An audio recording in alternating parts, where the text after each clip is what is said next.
नमस्कार, मी साटम सरदार गृहाजवळ पोचलं. थोडंसं धास्तावलं होतो, कारण एन्क्रोचमेंटमुळे भग्न झालेली ही वास्तू आतमध्ये प्रवेश करायचा की नाही, त्यावेळेला लोकमान्य एक युगपुरुष मधला एक प्रसंग आठवला. मंडलेवरून सुटलेले टिळक महाराज ज्या वेळेला आपल्या घरी परततात.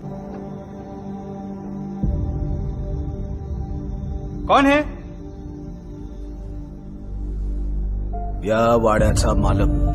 हीच टिळकांची ऊर्जा घेतल्याने सरदार गृहामध्ये प्रवेश केला. सरदार गृह म्हणजे काय, तर सरदार गृह म्हणजे तीच पावनभूमी जिथे टिळक महाराजांनी आपलं ध्येय ठेवलं. आणि आता ही जी तुम्ही जागा पाहताय ना, ह्याच जागेवर पद्मासनामध्ये टिळक महाराजांना ठेवलं होतं. का तर सर्वांना दर्शन मिळावं म्हणून. कारण बघा, टिळक महाराजांची ख्याती त्यावेळेला इतकी जास्त झाली होती की असंख्य लोक या सरदार गृहाच्या बाहेर जमा झाले होते. प्रत्येकालाच महाराजांचं दर्शन देणं थोडंसं कठीण होतं. त्यावेळेला एक सामूहिक दर्शनाची सोय केली होती. टिळक महाराजांचा पार्थिव या गॅलरीमध्ये पद्मासनामध्ये ठेवून. तरी बघा, तिथे थोडा वेळ थांबलो. त्या गॅलरीमधनं त्या दिवसाचं वर्णन मनामध्ये रेखाटण्याचा प्रयत्न केला. त्याचबरोबर स्वतःला नुसता कोसत होतो की आज तगत मी इथे का नाही आलो. त्यामुळे त्यानंतर थोडंसं सावरून पुढे निघालो जिथे टिळक महाराजांनी आपला ध्येय ठेवला, ती खोली पाहायला.